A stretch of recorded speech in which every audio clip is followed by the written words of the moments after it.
Audio, I should say. All good? Okay, the time is now 7:01 PM, and I will call this meeting to order. May we have roll call, please? Mayor Rifle, Pro Tem Hanrahan, Here. Trustee Britnall, Here. Trustee Klassen, Here. Trustee Engelhardt, Here. Trustee Poston, Here. Trustee Seifert. Here. May we rise, please, for the Pledge of Allegiance in a moment of silence. Pledge allegiance to the flag of the United States of America and to the republic for which it stands, one nation, under God, indivisible, with liberty and justice for all.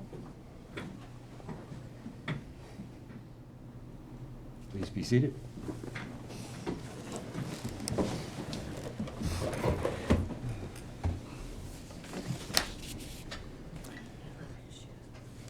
The next item on the agenda this evening is public comments. Persons desiring to make a public comment on any items not on the agenda, please activate the raise hand function in the meeting program. Or for persons who are participating by phone, have we received any calls or emails? I did not hear from anyone today, Mr. Pro Tem. And do we have any hands raised in the Zoom? We do not have any raised hands. We only have staff. And obviously, no one signed in, presumably. Okay. Correct.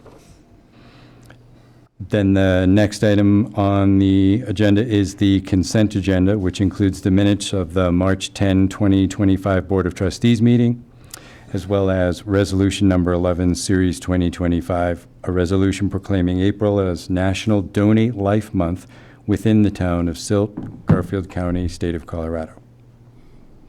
Do any board members have any comments, questions, concerns about anything in the consent agenda? I do not. Mr. Mayor, make a motion to approve the consent agenda as presented. I'll second. All right, we have a motion by Trustee Seifert to approve the consent agenda as presented, and that was seconded by Trustee Engelhardt. All those in favor? Aye. Any opposed? Motion carries unanimously. Are there any conflicts of interest from any members of the board this evening? No, sir. No, sir. Do we have any agenda changes by staff? We do not, other than our guest of honor is not here yet, so we're going to have to skip over that item. Okay. Do we have any agenda changes by any trustees? None here.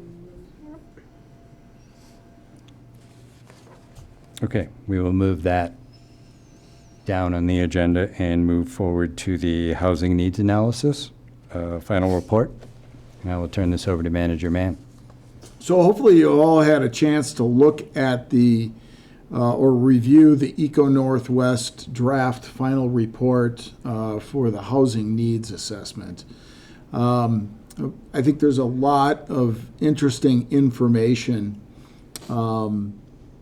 in there, and I pointed out in my memorandum several key points, which I'll kind of go through again.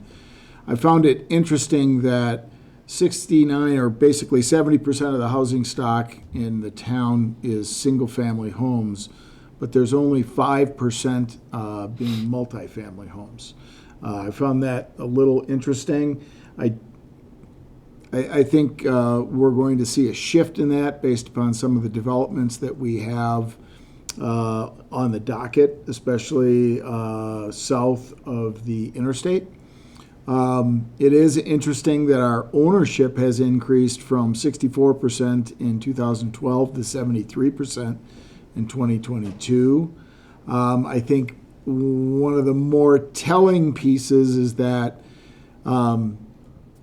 67% of our renters, so 2/3, are cost burdened, which means they're spending more than 30% of their income on housing. And I think that's one of the areas that ultimately any policy decisions that the town makes will likely need to try to address some of that. We're not entirely out of whack in terms of our housing stock. We're only short about 44 units right now, but based upon trends, we're going to need to build between 645 and 674 new units.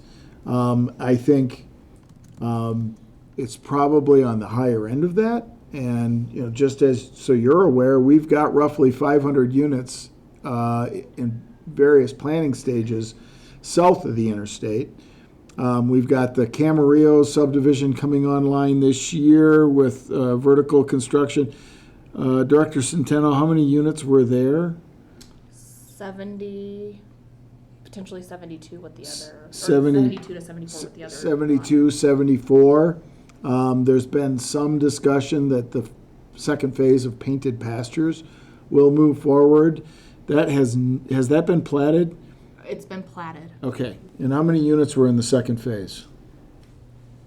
There were, I think, 42, Okay.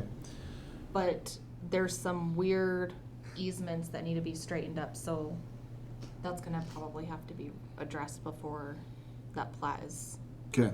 able to be used. So we have a number of housing units that really kind of moved us towards that higher number, so to speak. There's an even higher number beyond that based upon the growth scenarios that were included as part of the water treatment plant planning process. We kept the lower two tiers of numbers because we didn't anticipate the growth would be as quickly as that high growth scenario in the water, and it hasn't played out that that's actually occurred. This is indicative of not just silt, but a much wider range of geography. That income has increased 42% over the last decade, but the price of a median home has gone up 151%.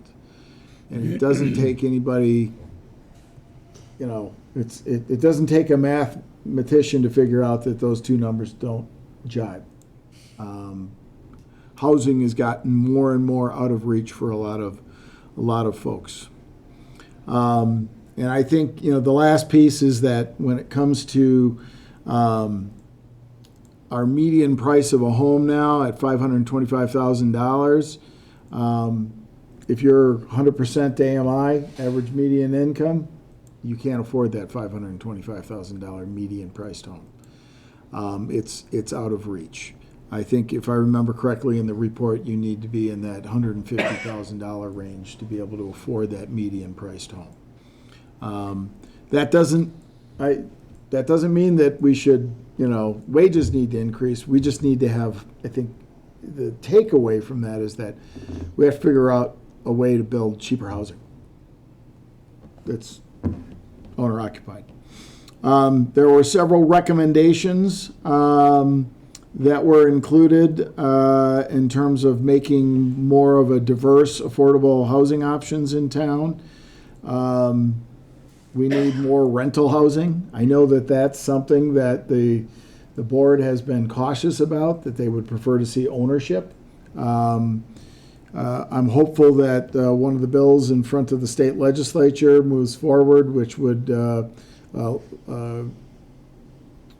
relax some of the defect requirements, which has killed the condominium marketplace over the last several years, so that the condominium marketplace could come back.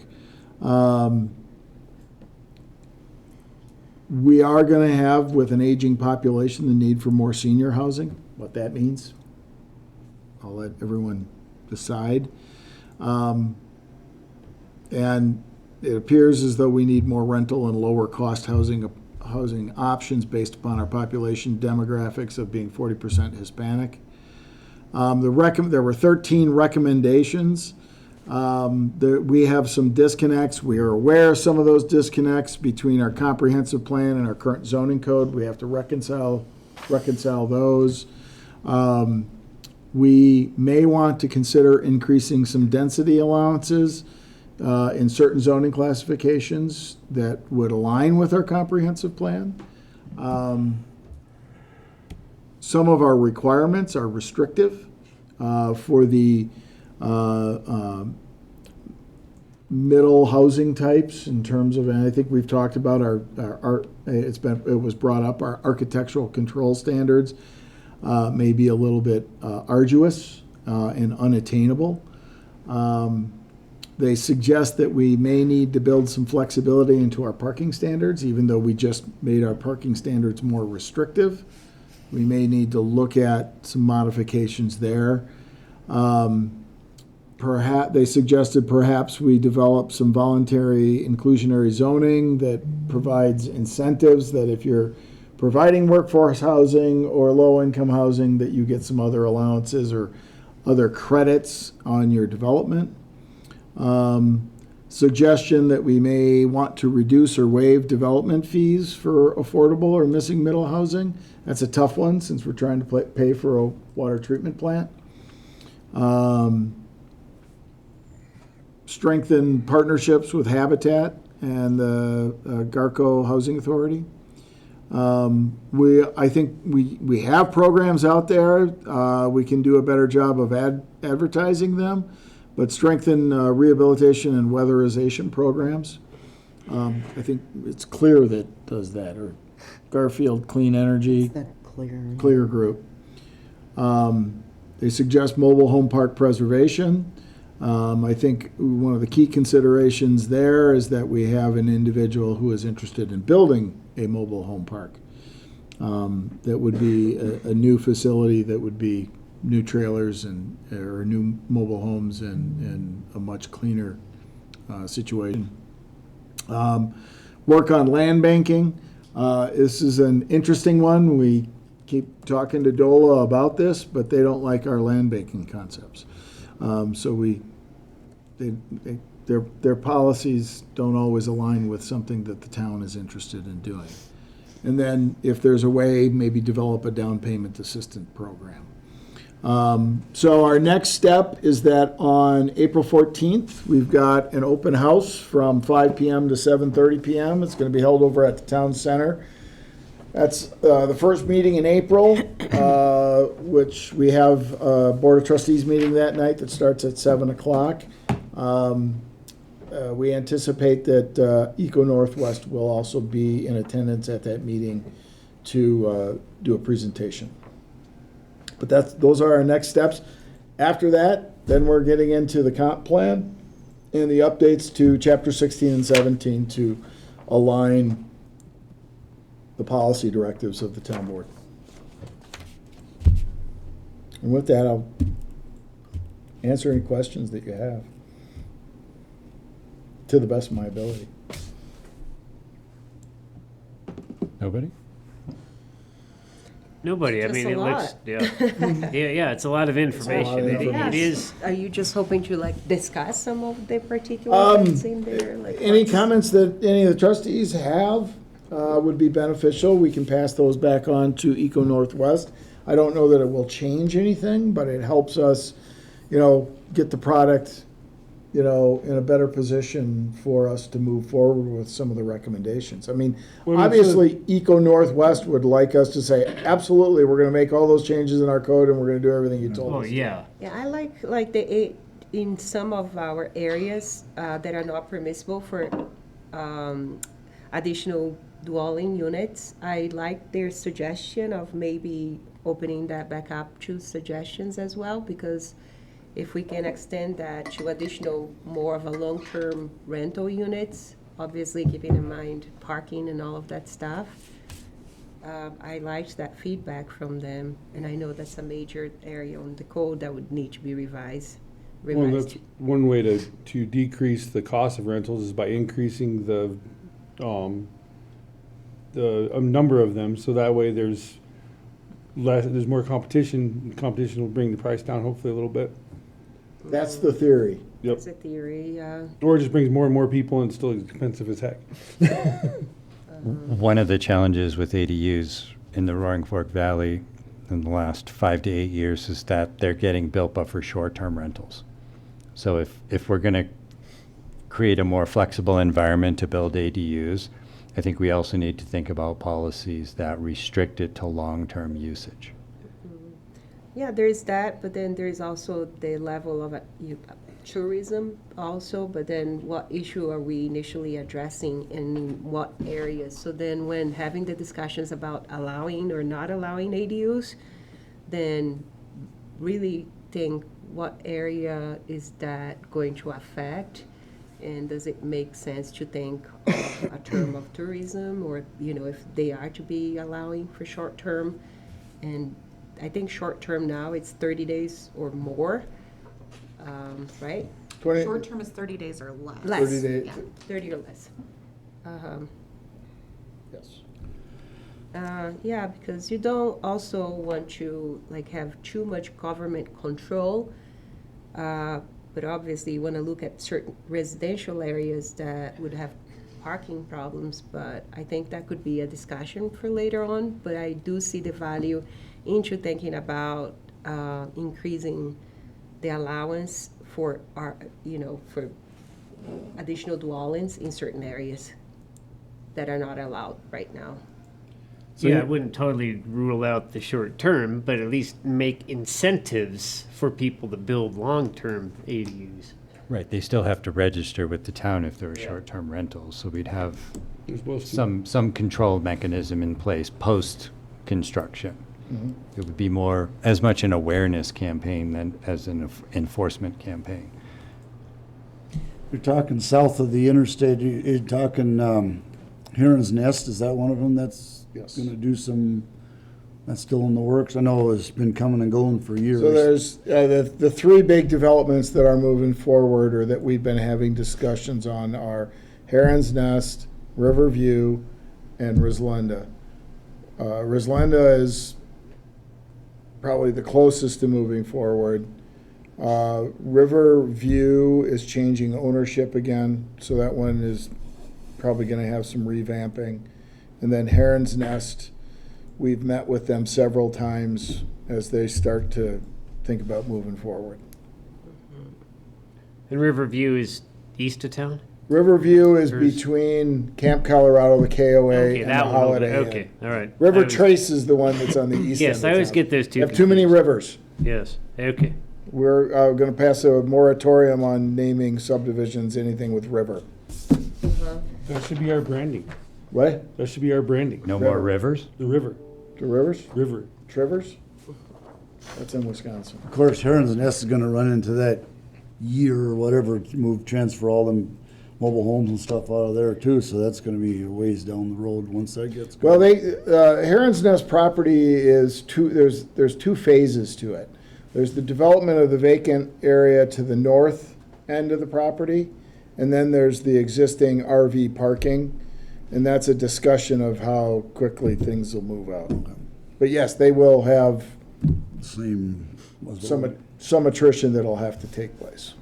In reference to the imbalance on the amounts of single home property and multifamily, I think there should, probably those new properties will bring that balance more in a leveled spot, because we do have some multifamily level developments coming up. So I would like potentially to see that. I would be cautioned on building condominiums, because I also want to defend the landscape of our properties, the current properties, and really pay attention on, height of properties, because we want to also preserve open space, preserve the view of, the properties that we have here, but definitely room for more multifamily.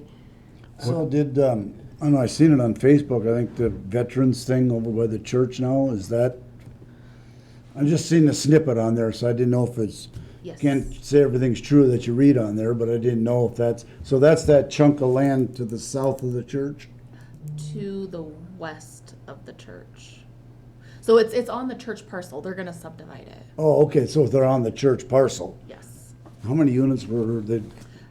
They turned in their land use application. I have not gone through it yet. They're pretty And hard. it's kind of about down. the same thing as over here though, wasn't it, or is it?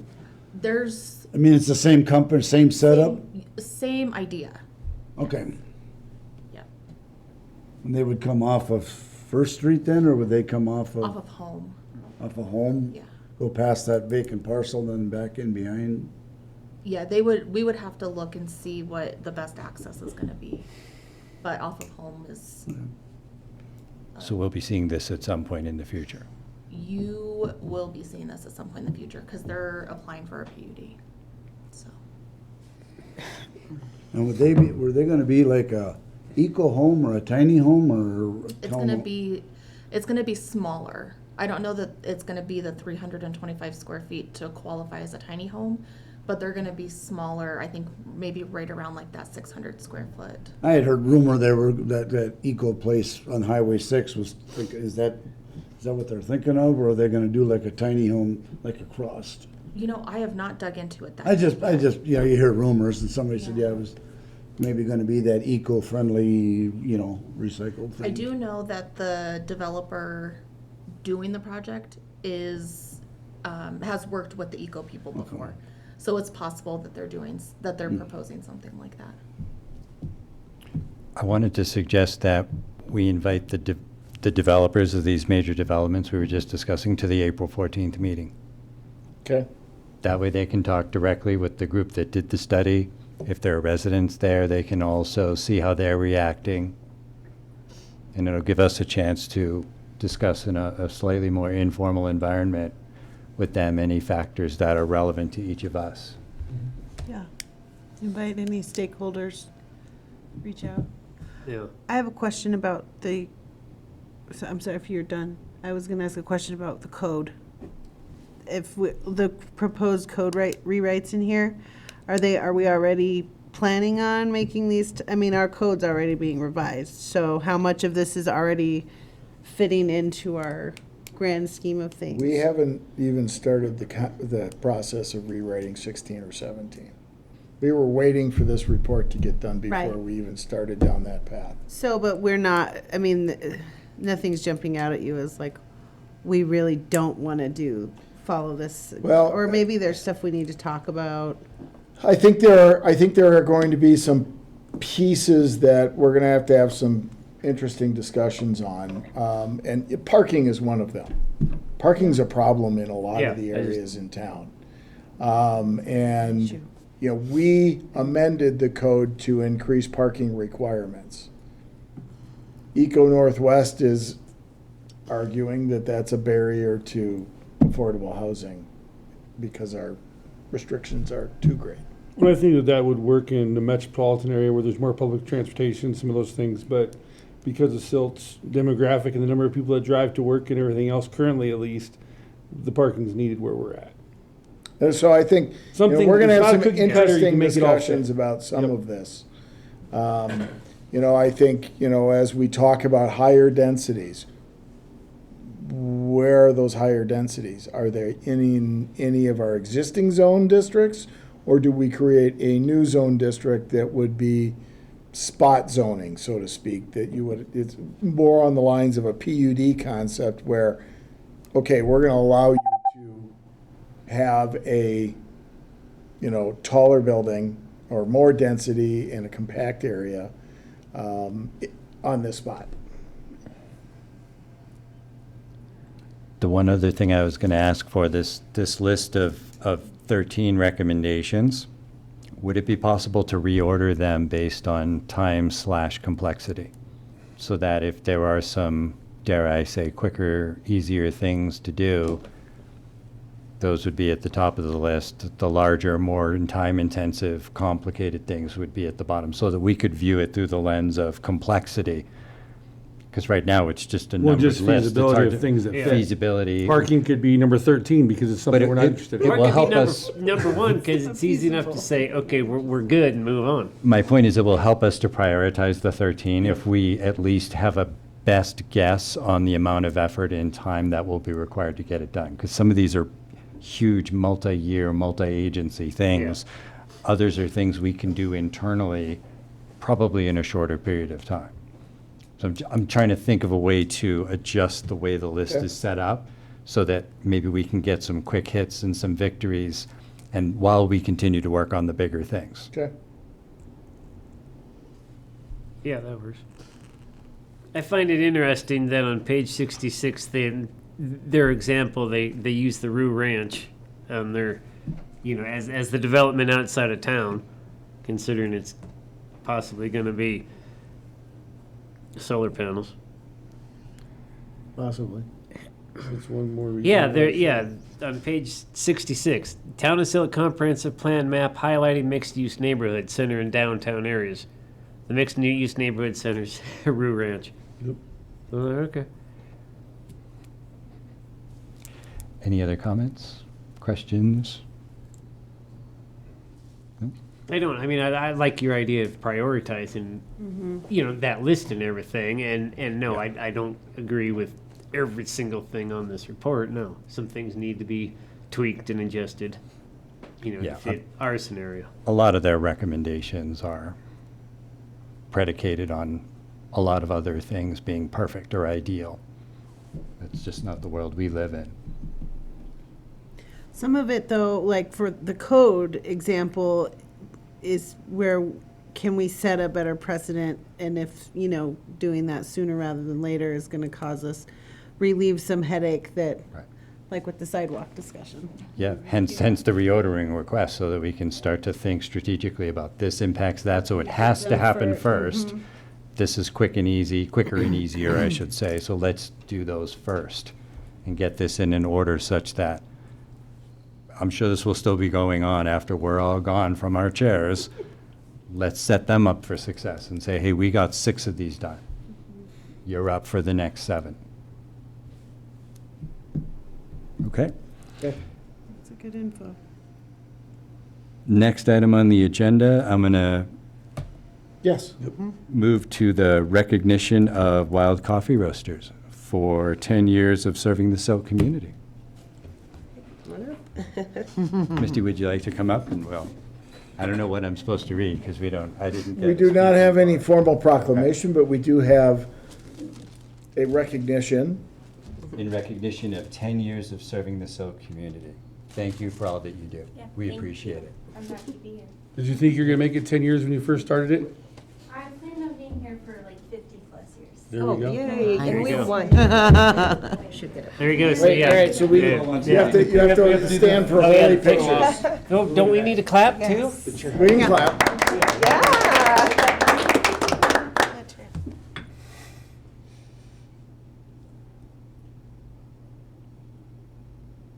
Got it.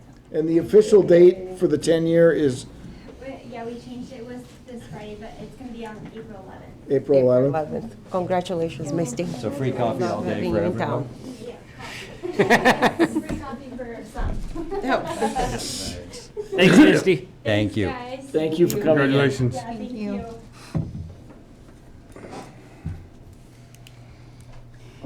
All right. The next item on the agenda is the first reading of ordinance number 1, Series 2025, an ordinance adopting Chapter 5.20 to the Silt Municipal Code, establishing licensing requirements for the retail sale of tobacco and nicotine products within the town of Silt, Garfield County, state of Colorado. And I will turn this over to Deputy Clerk Malsbury. Good evening. As you may recall, Peter Mueller, representing the State Tobacco Education and Prevention Partnership Program, came in January and spoke to you and gave you some information concerning the statistics of underage use amongst with tobacco and nicotine, and then also provided you some prevention guidelines that they're trying to follow within the schools and so forth. After that presentation, the board directed staff to establish an ordinance creating the licensing requirements for tobacco and nicotine within the town, with the aim to reduce, the underage sales and usage, but also trying to keep flexibility for the retailers to continue their sale of the products. The subcommittee and the code subcommittee and the P&Z commissioners have reviewed the ordinance.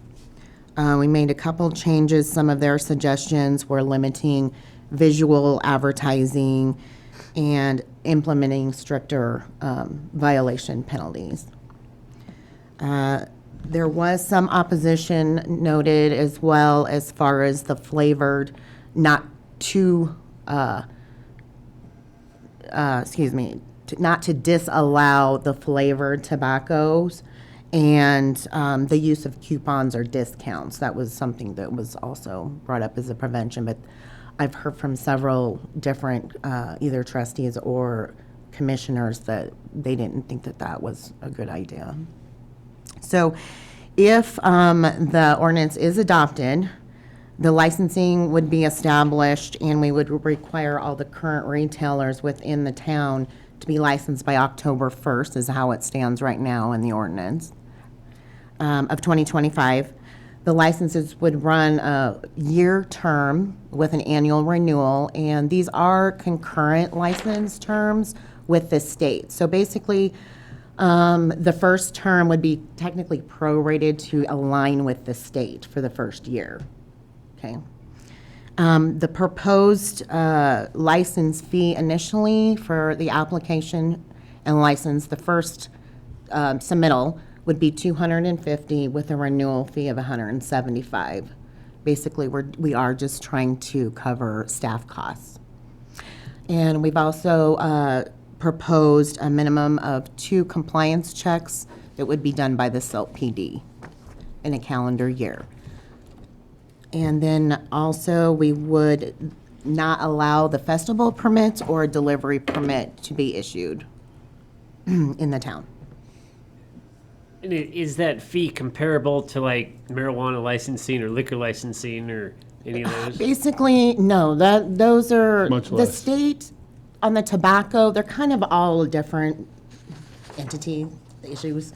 The state's fee for their tobacco is $400. Their renewal is $400. I tried to take a comparison of the other municipalities that were charging. They're a little over the board, all over the board. But as far as I tried to think about how much time it was going to cost, staff time, Yeah. PD time, and that's when I came up with Okay, that. no, that's So that's fine. I was just curious. So you're saying there's still a state fee? there is going So to there'd still be a state fee and our fee? yes, that's Okay. correct. Yep, And they're the same duration, and they end at approximately the same time. they'll run concurrent. Yeah. Do we have any existing retailers that have have a permit to do events or delivery? No. So first of all, the delivery, we only had one retailer that had a delivery permit. They did not renew in January. So I'm not really concerned I was concerned about that at first, but I don't think so. I have not had a chance to talk to that particular retailer, but they did not renew their delivery permit this year. I checked. As far as the festival permit, the state actually issues those, and they didn't have to confer with the local authority if we didn't have something already in place. And so that was kind of an important part. Just I ensures felt. we're in the loop. Exactly. So to speak. So could you clarify the flavor? So it was suggested by Peter Mueller to ban flavored tobacco because it seems that's the kids, the youth are drawn to that more. Glenwood has banned it. They're the only ones right off my head that I know of, but there was a couple comments made that we didn't feel like we wanted to ban the flavored in Silt. Now, if you decide to change this, this is a draft I'm first coming to you with. If you decide we can ban the flavors, we can also prohibit discounts or coupons on the product. All right, I just wanted clarification. Right, yeah. I'm not in favor of banning Right. the flavors. Okay, Just but that's because we what have it is. It flavors. would be the flavored Liquor stores. tobacco, Yeah. nicotine cartridges. Okay.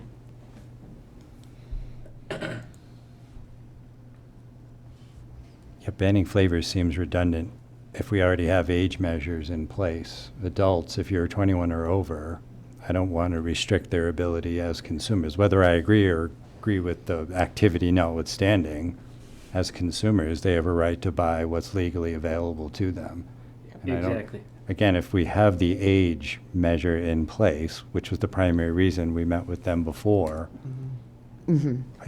the enforceability Yeah, and the enforceability's there. We're getting involved in the festival piece with the state. We're aligning the schedule of renewal with them. We're keeping the That's- costs down. Flavor just seems like an arbitrary addition in my mind. And I don't want to negatively impact consumers unnecessarily. Agree.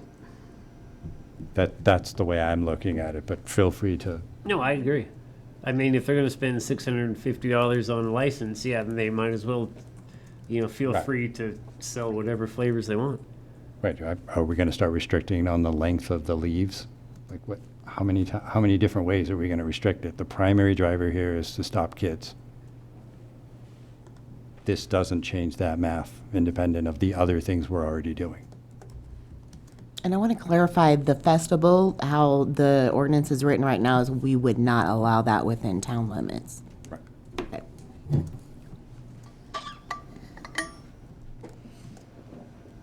Any other comments or discussion? It's a public hearing, so The attorney might want to say that. something. Attorney Sawyer, what's your favorite flavor? I think Lori did a very good job at describing what this ordinance does. It adds yet another licensing regime to what the town does and kind of needs to calendar and make sure deadlines are being complied with, but there's will be adequate fee revenue generated, I think, to offset that. And as Lori has described it, it helps effectuate some important public health benefits. So again, if anyone has a legal question about the ordinance, I'm happy to answer it, but I think it's based upon standardly adopted licensing ordinances from other communities.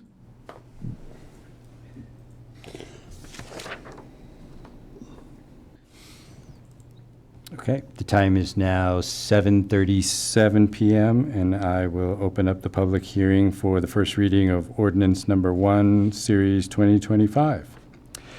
Persons desiring to make a public comment on this specific item on the agenda, please activate the raise hand function in the meeting program. Sheila, did we have any calls or voicemails or emails about this? No, sir, I did not hear from anyone. Do we have any hands raised in the Zoom meeting? We do not. And no one's here with us, so. The time is now 7:38, and I will close the public hearing on the first reading of ordinance number 1, Series 2025, and open it up to either more comments from the board or a motion. Mr. Mayor, make a motion to approve the first reading of ordinance number 1, Series 2025 as presented. Second. We have a motion by trustee Seifert to approve the first reading of ordinance number 1, Series 2025 as presented, and that was seconded by trustee Poston. All those in favor? Aye. Any opposed? Motion carries unanimously. Next item on the agenda is the first reading of ordinance number 2, Series 2025, an ordinance repealing Chapter 8.24, amending Chapter 9.08.010, and creating Title 7 of the Silt Municipal Code related to public building parks, open space, and recreation within the town of Silt, Garfield County, state of Colorado. I will turn this over to Manager Mann. So this ordinance is one of our rewrites, clarifies a number of items within our park regulations, and it really does move parks or public building parks and recreation into its own separate title. I anticipate that over the coming years, as our recreation programs expand, we will have additional recreation type work that we need to do for the Code of Ordinances. So staff felt that it was better to move the chapter into its own title and really set itself apart. But primary changes that we put into play was clarifying hours of use in terms of the park. Basically, it's parks are open until 10 o'clock at night now, from morning till 10 o'clock at night. The Silt River Preserve and the dog park have slightly different hours. We clarified that only town-sponsored events can project movies. If you recall, one of the concerns that had been raised is we had a political group want to show a movie in our park. And we were able to say no based upon the hours of use at the time, but now we further codified to say that we're just not going to allow somebody to show a movie unless it's a town event. We further clarified issues regarding alcohol use and some of the prohibited uses in the park. We expanded definitions in terms of what can be used at the skate park, what can be used on our trails, etc., and kind of aligned some of the noise issues with other sections of code. And the only, I think probably it's worth mentioning, the only item that is prohibited now when it comes to alcoholic beverages is alcoholic beverages in glass containers. Previously, the code only allowed fermented malt beverages and wine. And we've removed that prohibition of any other alcohol. Clarifies that there's no smoking in the parks, no drug use. Obviously, a lot of these, rules are in place to protect everybody's enjoyment of the parks.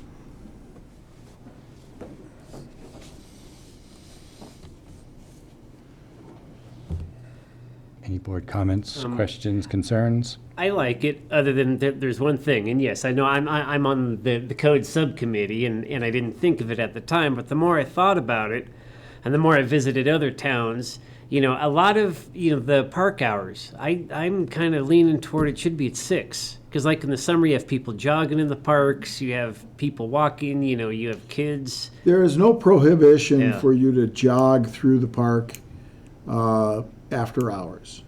It's the Okay. loitering in the park that is the issue. Gotcha.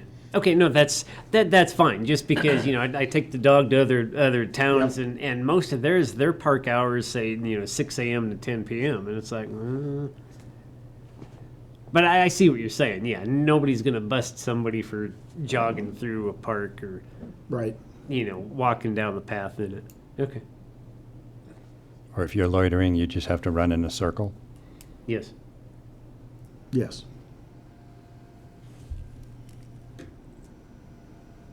Big circle. Do we have a diameter in the policy?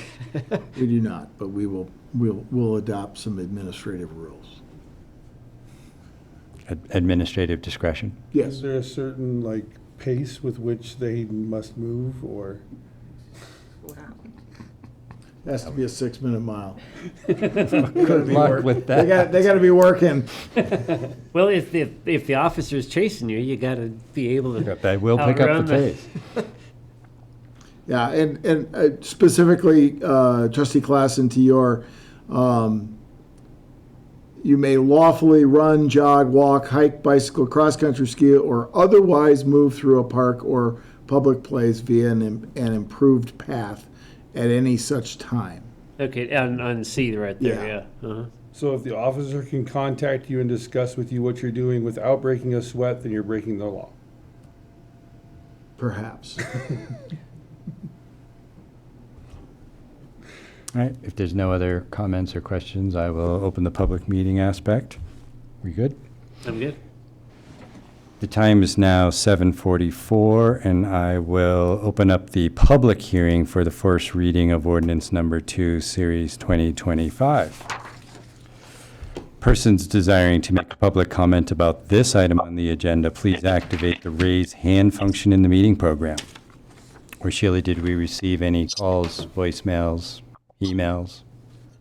No, I did not hear from anyone. And are there any hands raised in the meeting program? We do not have any raised hands. And there's no one here. So the time is now 7:45, And I will close the public hearing for the first reading of ordinance number 2, series 2025, and open it up to board comment or motion. Mr. Mayor Pro Tem, I'll make a motion approving the first reading of ordinance 2, series 2025, as written. Second. We have a motion by trustee Clausen to approve the first reading of ordinance number 2, series 2025 as presented. And that was seconded by trustee Brentnall. All those in favor? Aye. Any opposed? The motion carries unanimously. Next item on the agenda is the first reading of ordinance number 4, series 2025. An ordinance of the Town of Silt, Colorado, creating Chapter 10.09 entitled Parking of the Silt Municipal Code related to parking in a public right-of-way, alley, street, and highway, or in a municipally owned facility, park, or open space lot within the Town of Silt, Garfield County, State of Colorado. I'll turn this over again to Manager Mann. Okay, this is another one of the long list of issues that had been identified, and the nexus of this ordinance was originally to deal with the parking of trailers in our rights of way. As we started looking at the code, it was discovered that all the parking regulations had somehow been stripped out of the code, and we really didn't have any parking regulations. So it expanded from just dealing with trailers to all parking aspects within the town, on town right-of-way, and in public facility parking lots, including parks. The ordinance itself provides definitions for a variety of vehicle types of regular motor vehicles, major motor vehicles, trailers, unattended trailers, RVs, RV trailers, construction trailers, lists all those items out and defines. For motor vehicles, the limitation is that you are allowed to park, unless it's signed otherwise, for up to 72 consecutive hours. There are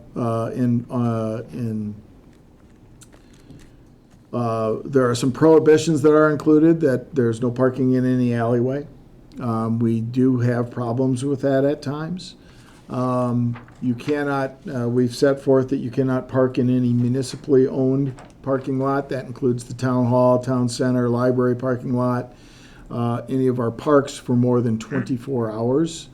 And then there are specific rules related to trailers, vehicles advertised for sale, unattached trailers, and recreational vehicles. We're trying to get at some of the trailers that are being parked in our right-of-way, and they're not moving forever. They're just sitting there. And the ordinance does create a temporary parking permit that would be issued administratively, and the rules are set forth within. There was a fair amount of discussion of that provision that was included internally between town staff and town attorneys, that anything that's left to discretion is open to problems.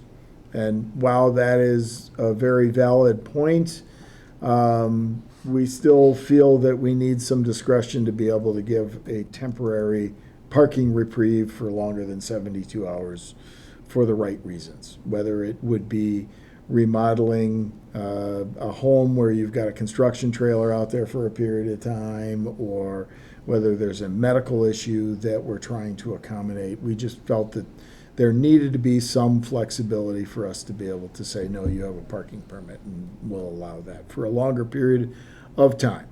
But that kind of in a nutshell is what's included. The big one is that vehicle parking on our rights of way, after 72 hours, you can be ticketed. You got to move your vehicle. How are the signage on those spots? I'm sorry? The signage on those spots? It's this blanket across the town. All rights of way are subject to the 72 hours unless posted differently. And so we will have to put signs on the entrances coming into town listing the parking regulations. Okay, so I'm thinking of the actual parking person. Do they see that's an easement, that's a part for the town? Like, is there something that informs them? We will that's- have to do a bit of a campaign as well as to explain what these parking regulations are. And where they are at. Yeah, and ultimately, there will be an education process of the citizenry that these are the parking rules. We're not just gonna start handing out tickets. Yeah, for me, some kind of signage on those spots, not polluting the town, but if possible, it's helpful for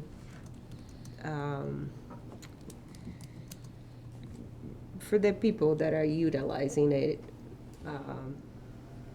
and not know that's unauthorized. Seems only fair when we have like literally no parking rules right now. Zero. People good notice. I have one comment. I think I may have found a typo. Under 10.09.040 sub G1, it says recreational vehicles, trailers, and camper trailers attached to motor vehicles shall exceed 24-hour parking during any 7-day period. And I think it should say shall not exceed. Yes, that is correct. So basically, like 16th Street, all the people that park up and down that would go away then? Park on the street, or is that? They could park on the street, but they just couldn't leave a vehicle there for more than 72 hours at a time. So Okay, they could that's, come so home from work, that's what that park, would and cover, then- okay. I mean, it sounds like a dumb question, but is it gonna be enforced, or is it gonna be rely on a complaint-based enforcement? It will be enforced, but it will be. I mean, once we educate. Yes, I mean, there will be a certain amount of complaint-based activity. You know, I think as much as anything, there's some discretion. This is, you know, most ordinances are designed for the nuisance, when it becomes a nuisance. Gotcha. No, and the only reason I say that is because we have areas right now that are a nuisance, but if nobody's complaining about it currently, is it going to be addressed, or is it just going to? I would argue that from a parking perspective, we're gonna wanna be more proactive in terms of controlling the parking. Okay.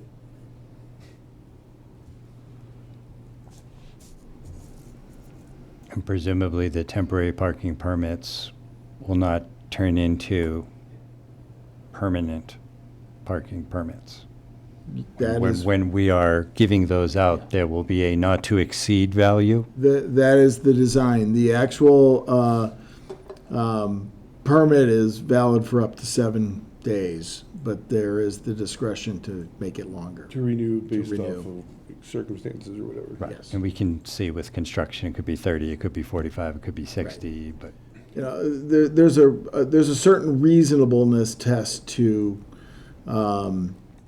the temporary parking permit. Okay, I broke my leg, I need, you know, to be able to park in a certain spot for a longer period of time.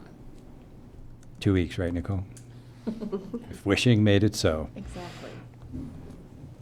Okay, yeah, that makes sense. The only thing I can see is, you know, our officers are kind of busy now, like, I'm just saying up like 16th, I know there's some people, they park overnight, they go to work. So if the officer misses it for a couple of days, I mean, he's gonna have to check that every day, because they kind of park in the same spot, but they have moved it. I mean, that's, you know, we're gonna have our officers every day go around. That's what I'm just saying, I mean, The- that's. the you know, like one of nuisance them. I is- know there's 2 of them across the street from me. He leaves every morning, comes home every night. Well, if you catch in between, he's gonna get a ticket. I mean, even though he does move it, but they didn't catch. I'm just saying, our police. But nuisances will reveal Yeah. themselves. I mean, our officers are taxed now with a lot to do, so We do have 12 officers, though. it doesn't matter. They still got a lot. They're gonna go on every day and they're gonna mark them. Well, I think that there's a level of enforcement that's gonna be done, that's gonna be reasonable. We're not gonna be looking to catch every person on the I mean, 73rd they gotta hour. mark getting a them every ticket. day, That's or- not what they're doing, because that would be a little extreme. I believe there's, and Chief Kite could fill it in, but I believe there's a prohibition of being able to mark tires. That ability was removed a while back.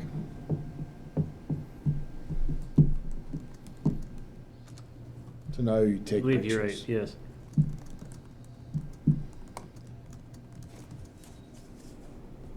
I hear I have him nothing else. coming. Any other? I heard the door. And now that COVID's over, it'd be nice to have our chief in here every meeting. He's busy doing other stuff during the meeting besides just sitting here listening to us. You ask and I'm here. Oh, no, I just, we can't mark tires anymore, can we? Correct. Yeah. Why? Practically speaking, Chief, how do you plan to work with your team to monitor parking? It's gonna be hit or miss. It's a new system for us, and there's gonna be some kinks to work through.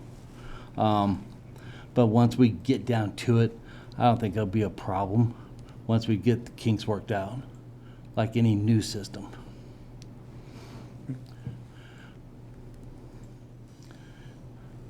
Any other questions for the chief related to this item? Well, No, I don't have any more. as like we address a lot of the things within the town to continue that culture, to also talk, educate, and warn, like you guys approach most of the stuff, especially as we are just coming into the process of implementation and education, to continue to have that, just work with us to see where we are at within that enforceability level. And I guess the priority is really to make sure that we are gaining access to the easements that we need to, when we need to, and that we are not just punishing, we are also educating and enforcing something that's just gonna make, the service better for the town. That's Culture. absolutely correct. We educate, sometimes it's verbal, sometimes it's written, sometimes it's a citation. It depends, every circumstance is different on what education that we do. And then they still have the opportunity to go to like municipal court and challenge the ticket, Absolutely. right? So there's that. There you go. Okay. Thank you, Chief. Sure. The time is now 7:58, and I will open the public hearing for the first reading of ordinance number 4, Series 2025. Persons desiring to make a public comment about this particular item on the agenda, please activate the raise hand function in the meeting program. Or Sheila, did we have any phone calls or emails about this item? No, I did not hear from anyone. Do we have any hands raised in Zoom? We do not.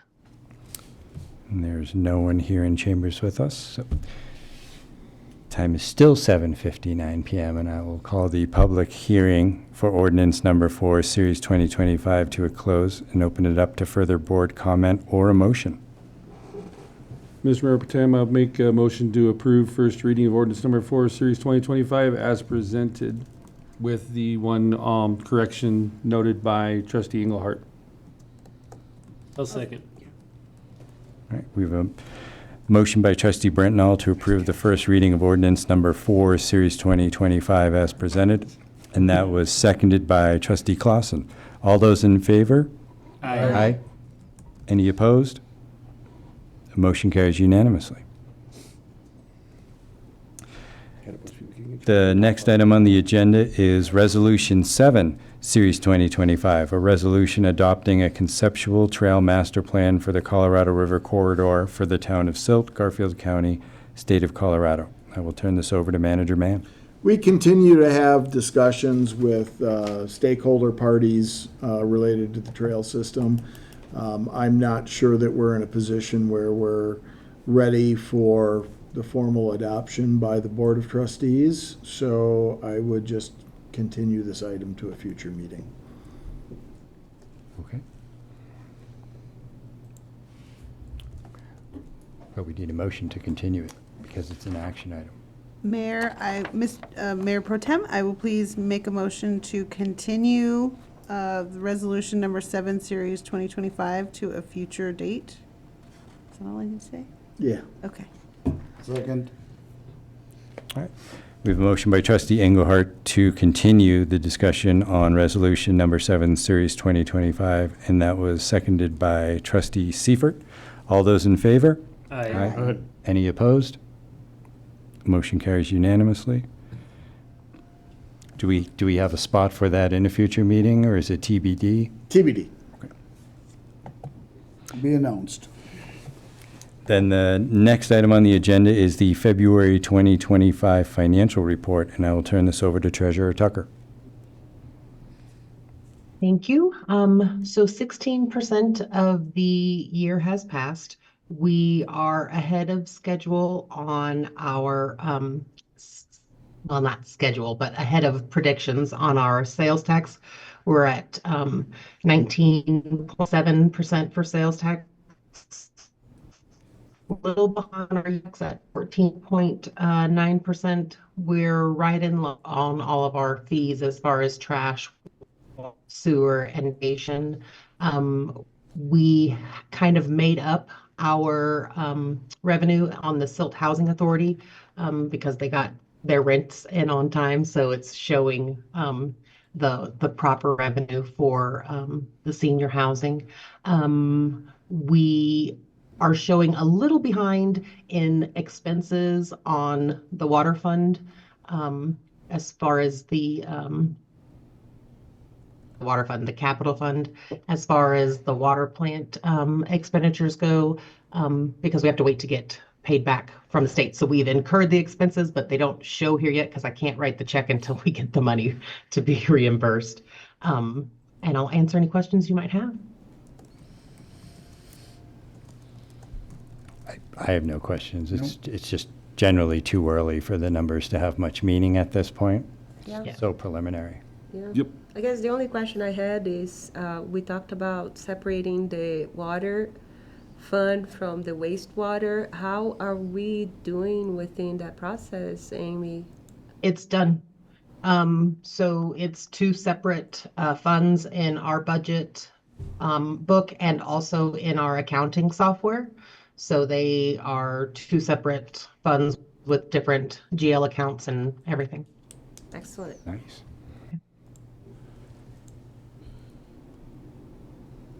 Any other questions or comments for Treasurer Tucker? Nope, none here. Thank you. Thank you. All right, the next item on the agenda is manager and staff reports. I will turn this over to Manager Mann. Just a couple of quick items. You're not going to do this in Spanish? No. Lucky learned. What? Money well spent. Hey, we can all count. We can all.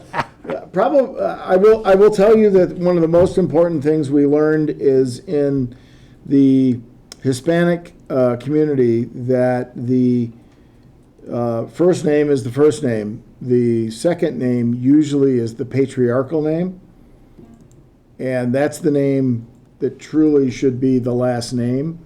And then, because you'll see a lot of Hispanic with, Jose Sanchez Rodriguez. Sanchez is the patriarchal name, and Rodriguez is the matriarchal name. In our system, we would say Jose Rodriguez, and that's actually incorrect. And so, we've learned, from some heritage that will help us be a little bit clearer in what we're doing with some of our billing. But things are going pretty well in terms of our learning. I think we're getting a little bit better and a little bit more comfortable in some of the aspects of learning Spanish. In fact, I commented this morning that I could actually look at the Post-Independent and pick up words out of the Spanish written articles. So anyway, Beyond that, tomorrow, HB 25-1295, which has to do with regulations of food truck operators, is being heard by the Colorado, what is the committee?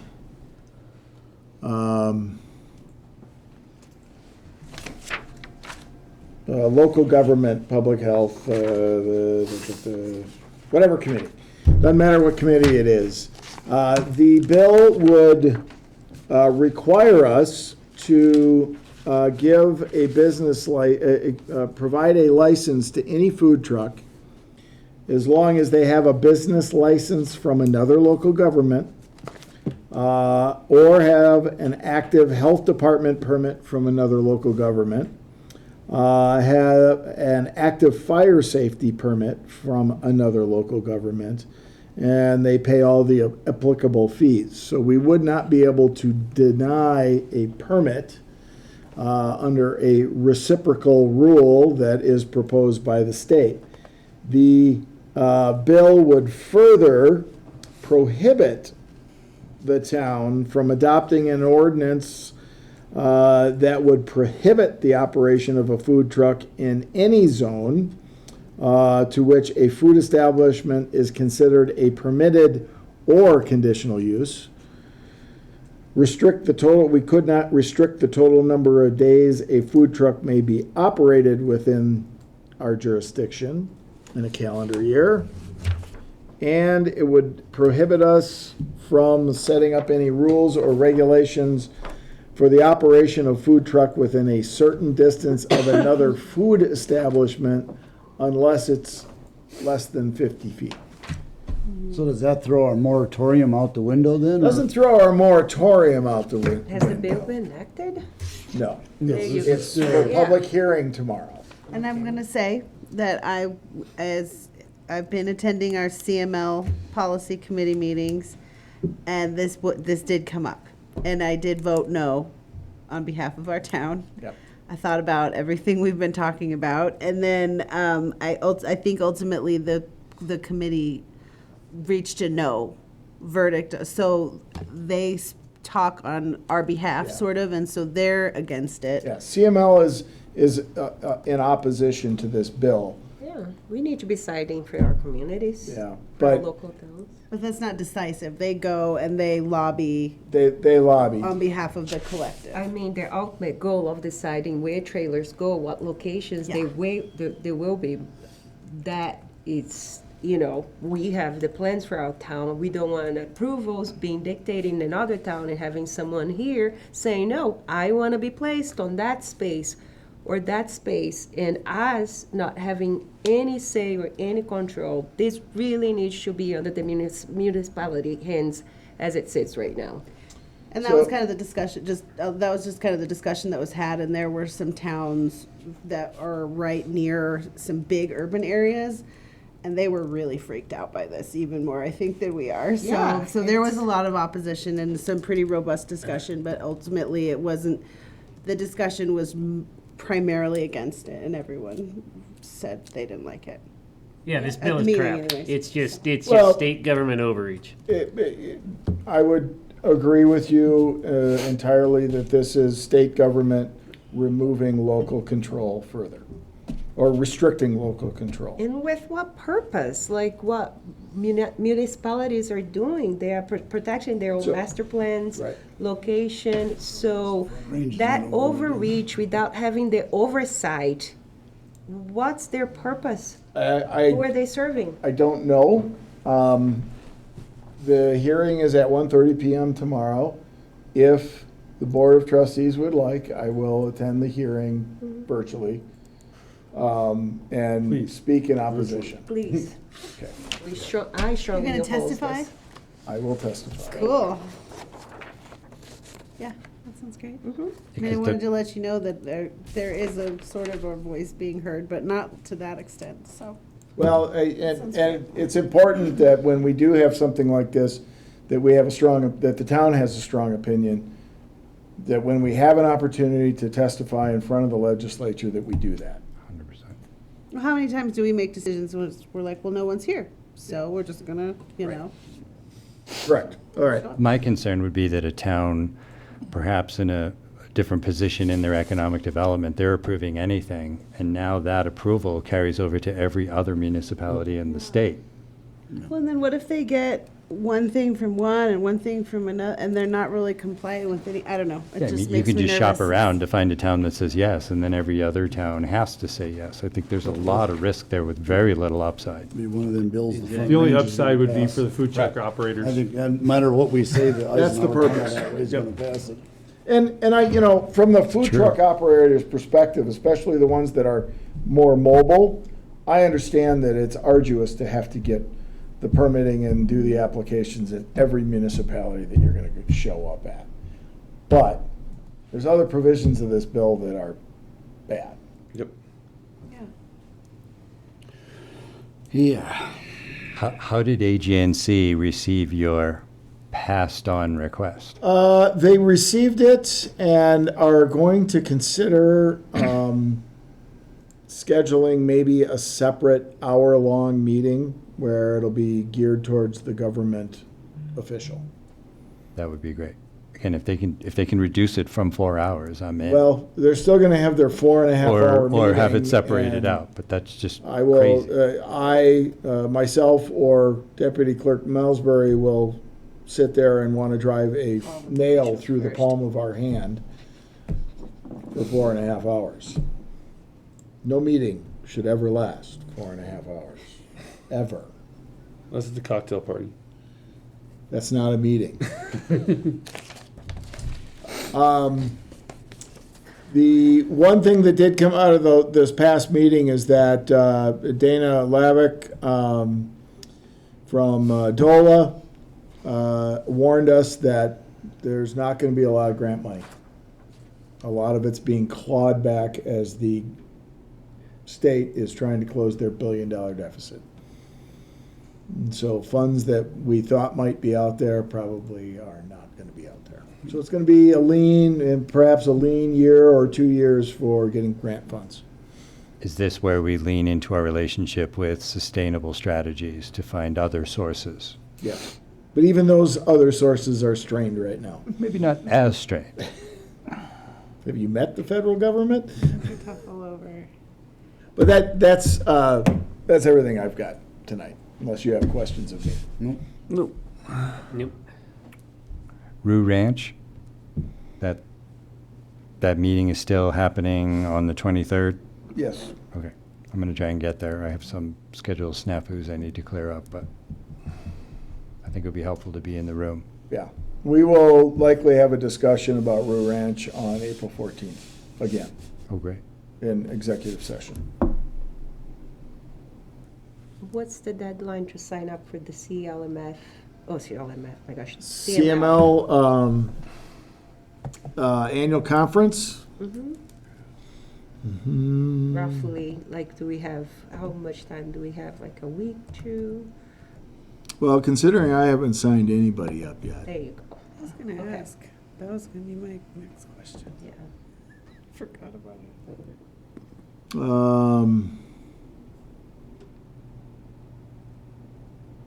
Or when would you like to have everybody's feedback so you could be ready to? Well, I think we need to sign up sooner than later. Okay. Because we do have to, I mean, it's not the easiest of commutes. Oh. Why? Isn't it just Breckenridge? Yeah, I wouldn't call it an easy commute because you got to fly through the canyon and Vail Pass.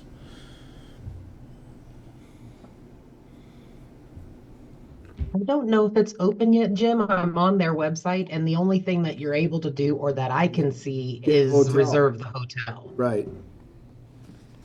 I'll try to let you know by end of week. Okay. Okay. Can you share any of the feedback from the attendees of the Downtown Colorado Inc.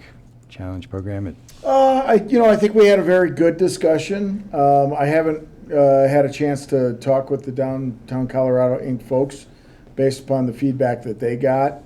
And because they ran the meeting. I think, there was comments of needing to focus our commercial development in the downtown area, and, doing commercial on the south side of the river is going to be somewhat troublesome. But that's where we have land that we can actually build some of the larger commercial that the town probably needs. There were comments about the housing and a desire not to end up with too many apartment buildings. It seems like everyone points to the west end of Glenwood Springs and says, ew, don't want that. Don't want to turn into that. We want to, encourage the small town atmosphere that everybody likes. But defining that small town atmosphere is easier said than done. But so that was some of the feedback. I think the stakeholders that were here are very excited to move through the process and work towards economic development, especially in the downtown area. We talked a little bit about what we defined as downtown, what the boundaries were. And, I think every time we have these discussions, we get more and more insight in terms of what we need to be thinking about as we move forward with our planning efforts. Okay, great, thank you. If no one else has any other questions, the next item on the agenda is updates from the board and board comments. And I will start with Trustee Poston. Just inviting Silt's population to come over to the house need analysis meeting happening April 14th, is that correct? Correct. April 14th in the town center would be a great opportunity to come in, ask questions, and I plan to attend, so just wanted to extend that invitation. Thank you. Trustee Engelhardt? I have updates. So I have been going to the CML Policy Committee meetings and just representing the town of Silt and voting in the ways that I think are important. And one of the big ones was like this food truck issue that came up, but I just think it's great because you get they inform you and they educate you, and then they sort of ask for your opinions, everyone's opinions, and you get to hear a lot of different perspectives from different town leaders and stuff. And then you vote, and then they take that and say, okay, here's how the committee votes on behalf of all of these small communities. So those meetings are kind of long, but they're good. And then Derek was doing it, or Mayor Pro Tem Hanrahan was doing that before, so he knows. And then I went to one of those leader forums that we had at the Ute Theater. That was great. And I think so it kind of feels like a lot of small talk, but it's a great way to build connections. So I would like to start asking for talking points or sort of preparing with things to talk about, just so I can come back to the town with, hey, I actually got a chance to talk to a representative from this, and I made some headway with some kind of connection. I just like it to be purposeful. But I went to that, and that was good. And then just went to my first Garfield Clean Energy meeting, and they had some really cool information about like saving the school district $70,000 in the first 6 months of working with them, which I thought was pretty good statistic on savings. And one of the attendees talked a lot about the code that they just implemented in a nearby town to promote green energy, just environmentally conscious, more green community type stuff. And I would certainly want to look at that without it being cost prohibitive, obviously. And then the same person had a lot of information about geothermal, which I find really fascinating. And they were talking about, is your town a good candidate for geothermal? And I thought, I don't know, maybe. And then they wanted to know if Silt has any EV charging stations at this time. We do. We have the two over there on the corner of 7th and Main. See, I and think didn't we know. actually have. Is there we four? have- We have 4 charging Four, okay. ports on 7th Street currently. There's 2. There's 1 with 2 courts. Yeah, 4. Isn't there 2? There's just 1. Oh, there is just 1. Okay. We do have 1. I stand corrected. 2 vehicles at a time. 2 vehicles at a time. That's what I thought it You was. can charge your electric vehicle here. You can Somewhere. charge an electric vehicle here. I told him I didn't know the answer to that, so that was sort of embarrassing, first meeting, didn't even know the answer to that, but other than that, it went well, so, that's all. Great. Trustee Burnell? Nothing near as exciting as any of that. I did attend the thing at the Ute as well. It is a great opportunity to just get to know some people, some community business leaders. You also there's people you run into that may not even be elected officials that are involved in the community businesses though, over in like Rifle and stuff. You met a young guy that probably should be involved in the community in some way, but is resisting because he doesn't want to choose a side necessarily and limit himself in other ways. Is that Kevin? Yeah. Really, really intelligent though. A lot of really great ideas, a lot of things that so it was definitely worth a while. Thanks to Director Lundeen for getting a bunch of boards up there to the horseshoe pits. We got a bunch of boards replaced and fixed. Looks much better, a little safer up there with the boards in place like they're supposed to be. We appreciate that and all the cooperation and the support the town's giving us up there. Great, thank you. Trustee Clausen? I just had a couple of things. I know Public Works has a lot of projects going on and everything, but is there an update on the Ballard Avenue drainage? The Ballard 1400 Yes. block? Yes, we should start getting surveys next week. And hopefully by the middle of March, we've got concrete bids out. And so I'm hoping by June, it'll be started. Oh, okay, wonderful. All right, thank you. And with all of the now that the town bought the new vehicles, with all the old ones, is the town going to auction them off? Yes, we are. We're just finding the time to get the pictures and all the mileage and get them on the Okay. site. All right, that's. Oh, the only other thing I had was 740 Home Avenue. That's right across the street from senior housing. It's starting to look like a junkyard.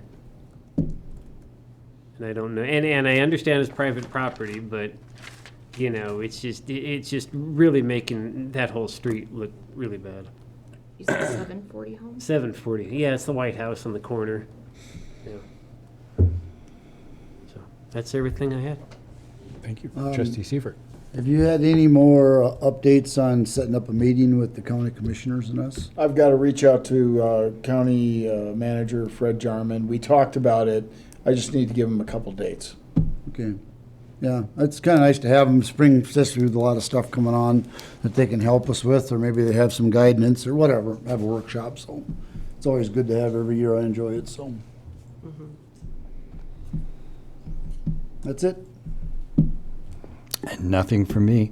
So the next item on the agenda is adjournment. Mr. Mayor, make a motion to adjourn. Second.